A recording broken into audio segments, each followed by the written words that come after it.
अभी यूनिवर्सिटी वाला मसला चल रहा था, फीस बढ़ोतरी वाला मसला चल रहा था।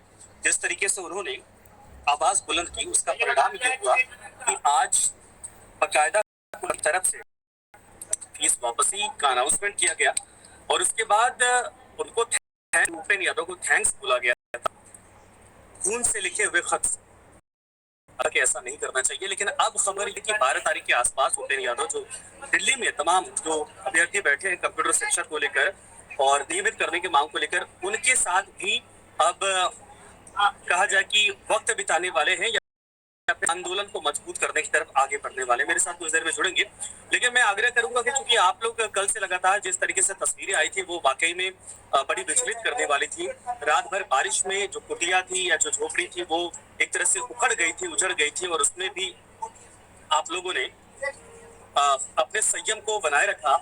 और इन सब के इतर आपने ये देखा कि आज सुबह मेरे पास वो भी तस्वीरें सामने आई जहां पर उस झोपड़ी को फिर से एक तरह से बनाया जा रहा था। जो लकड़ियां, जो त्रिपाल उखड़ गए थे, उनको दोबारा लगाने की कोशिश की जा रही थी।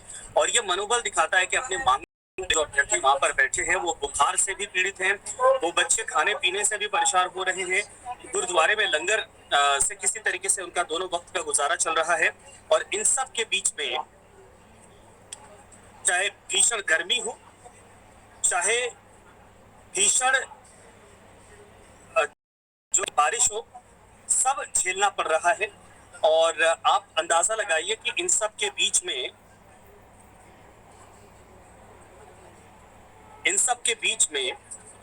सवाल ये कि जयपुर से अब तक कोई ऐसी खबर इनके लिए नहीं आई है जिससे इनका मनोबल और बढ़े। उपेंद्र मेरे साथ खुद ही जुड़ रहे हैं।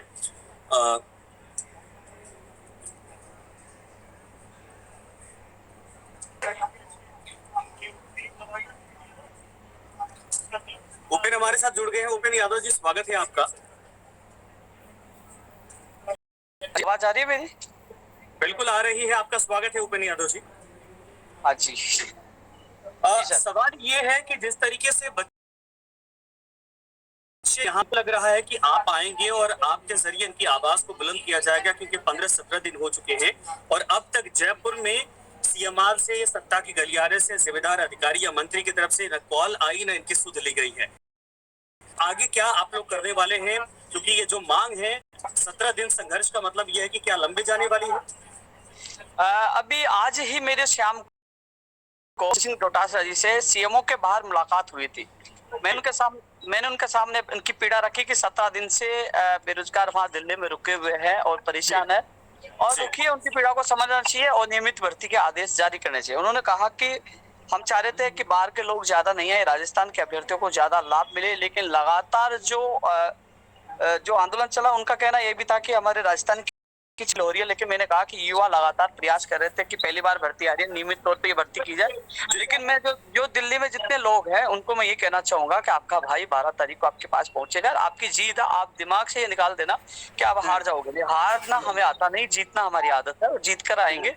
क्योंकि जब मैं आऊंगा दिल्ली तो पूरी रणनीति के साथ आऊंगा, रणनीति के साथ मैदान में उतरूंगा, तो कहीं ना कहीं एक बड़ा नुकसान राज्य सरकार को भी हो सकता है। लेकिन मैं माननीय मुख्यमंत्री जी से जरूर निवेदन करना चाहूंगा कि मुख्यमंत्री जी पर मुझे पूरा विश्वास भी है कि उन्होंने कई काम हमारे इन दिनों में किए हैं, चाहे रीट का मामला हो, चाहे पटवारी के एक एग्जाम का मामला हो, और कई भर्तियों के जो पंचायत राज एलडीसी का मामला हो, जो बिजली विभाग का मामला हो, सुप्रीम कोर्ट के रीट के एसएलपी वापस लेने का मामला हो, कई मांग मानी है।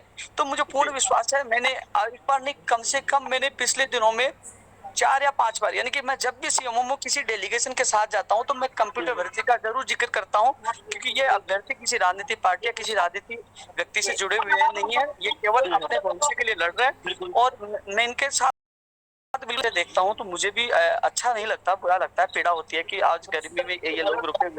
लेकिन लगातार मेरा संपर्क इनसे मेरा लगातार संपर्क है, लगातार मैं इनके साथियों से बात करता रहता हूँ, लगातार अपडेट रहती है।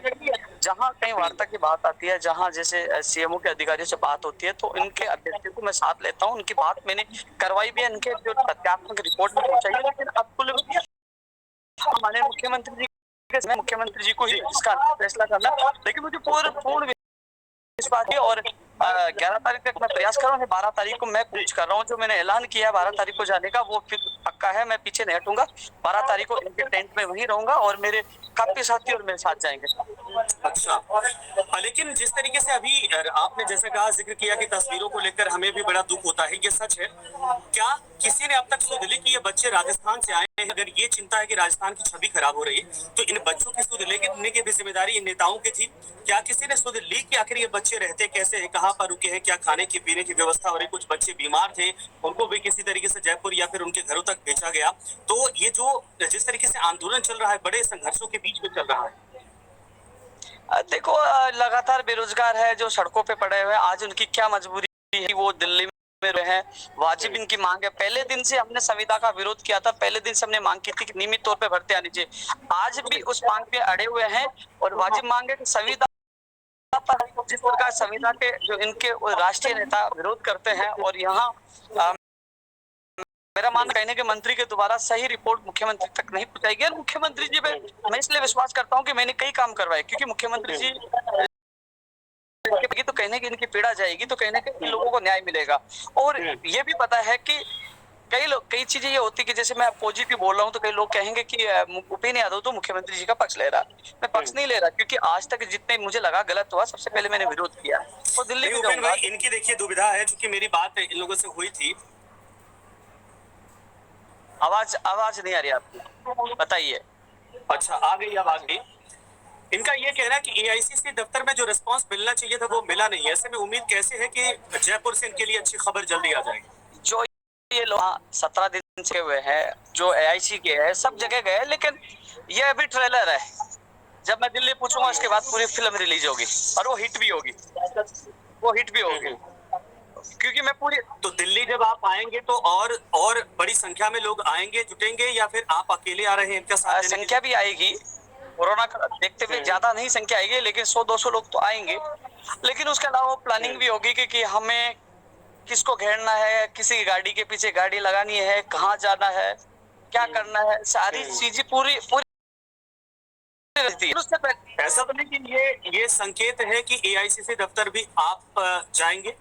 क्योंकि जब चुनावी माहौल थे, उस समय राहुल गांधी जी से मिलना, पीसीसी में बैठ कर समर्थन देना, एक बड़ा हमारा संगठन था जो कांग्रेस के साथ खुले में आया था, समर्थन दिया था। वो तस्वीरें भी हैं, वो यादगार पल भी है। वो शायद जब आईआईसीसी में वो पल जाएंगे, वो तस्वीरें जाएंगी कि पीसीसी में बैठ के समर्थन दिया था, राहुल गांधी से मुलाकात हुई थी। आज वही व्यक्ति यहाँ आए, तो मैं मुख्यमंत्री जी के खिलाफ नहीं जा रहा। मुख्यमंत्री जी तक तो बात नहीं पूछी, लेकिन जो इसमें चालाकी कर रहे हैं, जो इसमें आप मेरा इशारा समझ रहे हो कि जो इसमें चालाकी कर रहे हैं, उसके खिलाफ बड़ी बगावत हो सकती है, उसको नुकसान हो सकता है। लेकिन ये जरूर है कि निश्चित जो मेरे युवा बेरोजगार 17 दिन तक बैठे हुए। अच्छा, सरकार से उपेंद्र जी, सरकार से कभी आपकी कोई बात हो पाई कि जब नियमित का कमिटमेंट था तो संविदा भर्ती क्यों निकाली गई? क्या कोई मजबूरी थी या फिर क्या कारण था इसके पीछे? देखो, पहले नियमित भर्ती की बात चल रही थी, अचानक ये जो मामला सामने आया उसके बाद हमने विरोध किया। लेकिन सच यही है कि अभी जो तथ्यात्मक रिपोर्ट बनी है वो माननीय जो मुख्यमंत्री जी के प्रमुख सचिव कुलदीप राका जी के पास पहुंच गई है। वो सीएम साहब से बात करें। अब मामला मंत्री और अधिकारियों से ऊपर लेवल पे आ गया। यह मामला अब मुख्यमंत्री जी के स्तर का है और अब उनके उस मामले में मीटिंग भी होनी है, फैसला भी होना। लेकिन बस यही है कि मेरे साथी वहाँ परेशान हो रहे हैं, दुखी हो रहे हैं, तो देरी नहीं होनी चाहिए, इस पर फैसला जल्द होना चाहिए। लेकिन मुझे उम्मीद है, अन्यथा जो हमने ऐलान किया 12 तारीख को कि अब 2 दिन बीच में है, कल जो 2 दिन बचे हैं, शनिवार और संडे, और सोमवार को मैं निकल जाऊंगा, इनके बीच में पहुंच जाऊंगा। लेकिन यह है कि ये नहीं है। हालांकि जो ये मौजूद थे तभी भी मैं लगातार संपर्क कर रहा था, लगातार इनकी बात था, और उम्मीद है कि उम्मीद नहीं 100% इन लोगों को न्याय मिलेगा और नियमित कंप्यूटर भर्ती आकर रहेगी और इनके सपने साकार होंगे। शुक्रिया, धन्यवाद हमसे जुड़ने के लिए और ये बात रखने। और जब 12 तारीख को आप यहाँ पर आएंगे तो शायद उसका असर कुछ पड़े, क्योंकि ये बच्चे वाकई में संघर्ष कर रहे हैं और ये आपसे और सरकार से दोनों से उम्मीद लगाकर बैठे हैं।